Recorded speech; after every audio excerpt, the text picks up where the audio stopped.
En el cambiante panorama de los asuntos mundiales, el actual conflicto entre Rusia y Ucrania sigue acaparando la atención internacional. Desde el 4 de febrero de 2025, importantes acontecimientos en el frente ponen de relieve la gravedad de esta prolongada lucha. Hoy nos centramos en el disputado asentamiento de Basilka, en el sur de Donbass, donde el 36º Ejército ruso ha estado avanzando estratégicamente, capturando nuevos territorios a ambos lados del Kashlahatfus. Las Fuerzas Armadas ucranianas, que se retiraron de esta zona hace días, se enfrentan ahora a la realidad del control ruso sobre partes del asentamiento al este del río. En particular, la zona industrial y las ruinas de casas que quedan alrededor de Stibna Strasse están bajo mando ruso, lo que supone un avance de hasta 600 metros hacia el oeste. Al otro lado del río, las fuerzas rusas han asegurado el estadio local y las zonas residenciales circundantes, con Chapajeva y Skilnerstrasse completamente bajo su control. Esta incursión se extiende hasta 900 metros al oeste, redefiniendo aún más la línea del frente y ampliando la zona roja a áreas previamente disputadas. Las imágenes de un avión teledirigido muestran una bandera rusa destacada sobre un edificio próximo al estadio, un claro indicio del dominio en Basilka. En medio de esta agitación, la 126th Armed Brigada ucraniana está desorganizada, y algunas unidades se han rendido mientras otras intentan una precaria huida a través de Mokria Lilus. La situación sigue siendo fluida, con las fuerzas rusas posicionadas para capturar las partes restantes del asentamiento en los próximos días. El destino de los soldados ucranianos, si escaparán o se quedarán, es incierto, lo que refleja la dinámica más amplia del conflicto, en el que los avances militares rusos, aunque costosos, siguen aumentando. La batalla por Basilka, a 24 de enero de 2025, parece estar llegando a su fin, señalando una fase crucial en esta guerra duradera. Las tropas rusas prosiguen su ofensiva hacia el oeste de Korachove y avanzan hacia la frontera de la aldea de Dakhne. En las últimas 24 horas, las unidades rusas han avanzado unos 800 metros, haciéndose con el control del terreno restante y ajustando la línea del frente en su beneficio. Este desplazamiento transforma aún más la zona gris en zona roja, ya que la infantería rusa lanza un doble asalto contra la aldea desde las direcciones sureste y noreste. A pesar de la resistencia ucraniana, el asentamiento permanece bajo una presión sostenida. Simultáneamente, la 9ª División rusa asalta Novoandrivka, ejecutando un movimiento de pinza destinado a forzar la retirada de las tropas ucranianas. Solo en las últimas 24 horas, los avances rusos se han extendido 1,25 kilómetros hacia el oeste, alterando la línea del frente una vez más a su favor. Los intentos rusos de infiltrarse en la aldea desde el norte persisten, junto con los asaltos a las ruinas del sur. Las fuerzas ucranianas, en particular la 153A Brigada, siguen resistiendo, aunque su retirada parece inminente. Más al norte, a lo largo de la carretera T-0406, las brigadas rusas 15A y 30-A se esfuerzan por superar las defensas ucranianas, logrando notables progresos a pesar de las pérdidas sufridas. Al sur de Udne, las tropas rusas recuperan posiciones previamente perdidas en la parte sureste de Odidne, culminando en una ganancia territorial de 2 kilómetros.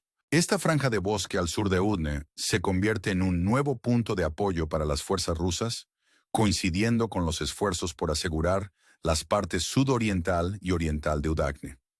A medida que se amplía el control ruso, la zona pasa de gris a rojo, marcando otro paso en su avance. Las tropas rusas se encuentran ahora a solo 4 kilómetros de la frontera de Dnipropetrovsk, presionando las posiciones ucranianas entre Achne y Gotlinen. El objetivo final es apoderarse de la región de Pakrovsk, rica en carbón, con recientes avances que abarcan 800 metros a lo largo de las líneas forestales, reforzando el control ruso. La zona roja se traga más de la gris, mientras que en Kotlin las batallas llegan a su fin. Las tropas rusas se disponen a apoderarse de las últimas ruinas en pie, incluida una pequeña propiedad comercial en la parte norte de Kotlin. Las imágenes de los drones confirman la expansión de la zona roja, lo que refleja un avance cada vez mayor de las fuerzas rusas. Mientras la ciudad de Pakrovsk experimenta intensos combates, los avances rusos continúan, aunque lentamente.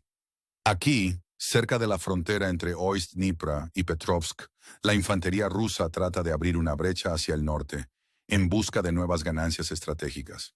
Este implacable pero metódico avance ruso consolida sus posiciones, mientras la parte ucraniana se enfrenta a crecientes dificultades para detener estas incursiones.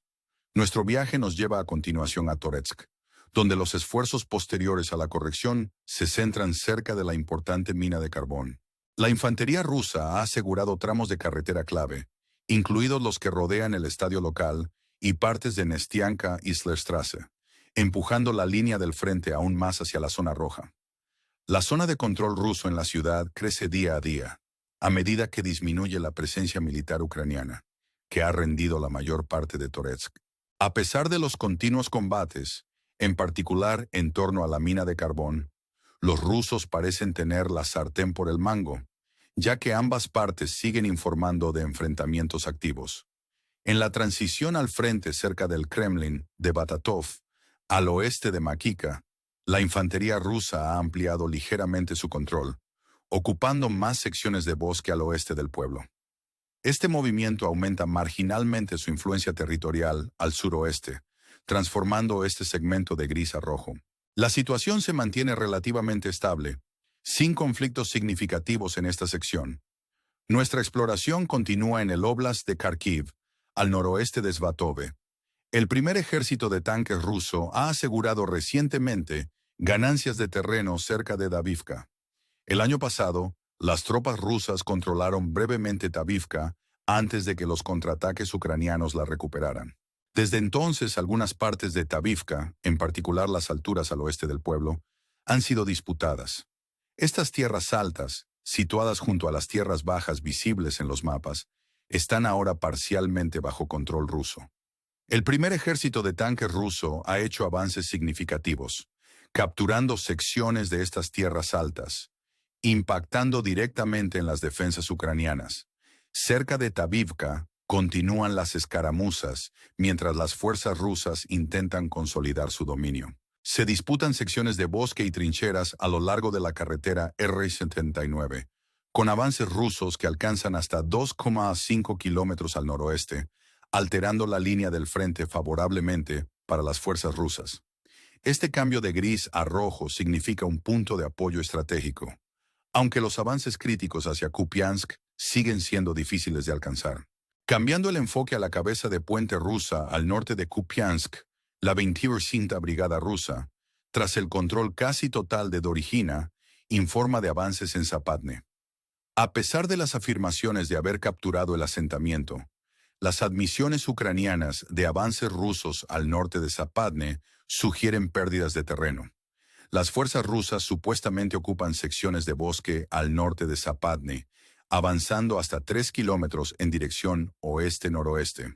Los datos ucranianos también apuntan a esfuerzos rusos para asegurar las zonas forestales restantes de Zapadne, acercándose a la frontera del asentamiento.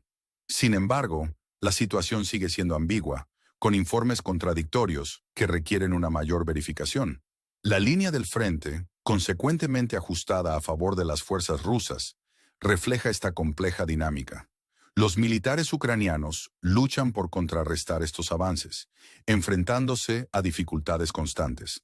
Profundizando en el conflicto, nos encontramos con un panorama estratégico más amplio marcado por los ataques aéreos que han definido las recientes hostilidades. Anoche, las Fuerzas Armadas ucranianas lanzaron uno de los asaltos aéreos más amplios de esta guerra, desplegando más de 100 drones de ataque, y algunas fuentes sugieren que hasta 150. El Ministerio de Defensa ruso informó del derribo de 123 drones ucranianos en varias regiones, especialmente en Bryansk, Kursk, Ryazan y sobre Moscú. Al parecer, un dron fue interceptado directamente sobre la ciudad de Moscú, según confirmaron las autoridades locales. A pesar de estas defensas, se produjeron explosiones en varias regiones, marcando una escalada significativa. En Ryazan, una de las zonas más afectadas, el ataque de un dron a última hora de ayer desató una gran alarma. Testigos presenciales documentaron el momento del ataque, describiendo hasta 10 explosiones dentro de la ciudad. En Ryazan se produjo un incendio masivo, que en un principio se creyó que había afectado a una fábrica. Sin embargo, más tarde se confirmó que el objetivo era en realidad una refinería de petróleo perteneciente al grupo Rosneft, situada en la zona industrial del sur de la ciudad. Esta refinería, elemento crucial de la infraestructura energética rusa, abastece a la región de Moscú y representa un activo estratégico crítico. La central térmica adyacente también se vio afectada, aunque informes no confirmados sugieren que podría no haber sufrido impactos directos. Los vídeos de la refinería muestran un enorme incendio con las consiguientes explosiones, lo que ilustra la magnitud del ataque. La intensidad del incendio obligó al operador a interrumpir el suministro de petróleo, ya que al parecer ardió un depósito con capacidad para 20.000 toneladas de combustible. Mientras prosiguen las labores de extinción, aún no se conocen todas las repercusiones, pero este suceso pone de relieve una importante interrupción en la cadena de suministro energético de Rusia. Más allá de Ryazán, Bryansk fue testigo de un ataque contra una fábrica de semiconductores de importancia crítica, conocida por producir microelectrónica para el sector de defensa ruso. Esta instalación, situada en la parte occidental de Bryansk, cerca del río Desna, sufrió una violenta explosión, según confirmó la empresa.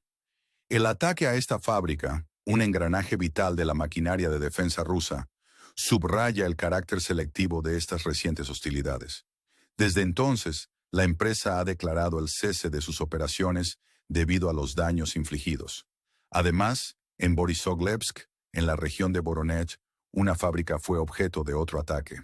Los medios de comunicación de la oposición rusa informaron de que los escombros del ataque cayeron sobre una fábrica de reparaciones, causando daños en el tejado, aunque no se registraron daños críticos.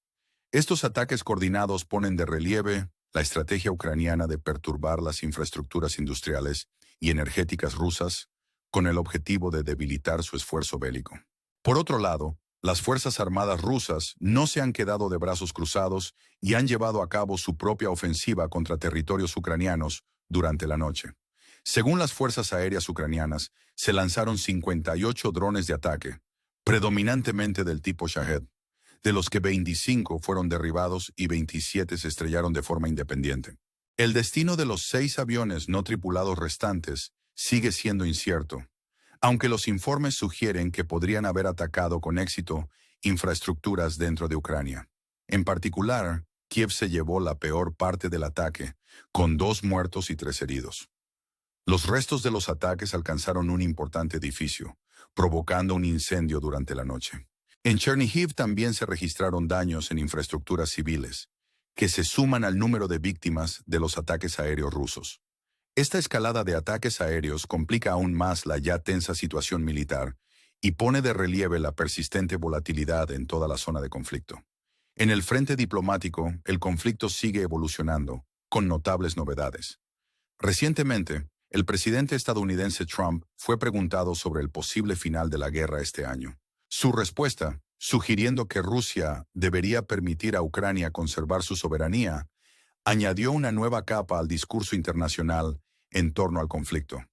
Esta declaración refleja las complejas corrientes geopolíticas que influyen en la guerra, donde las potencias mundiales están intrincadamente entrelazadas en el proceso de resolución.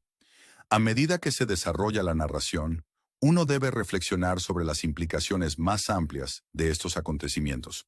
¿Qué le depara el futuro a la región? ¿Las intervenciones diplomáticas allanarán el camino hacia la paz?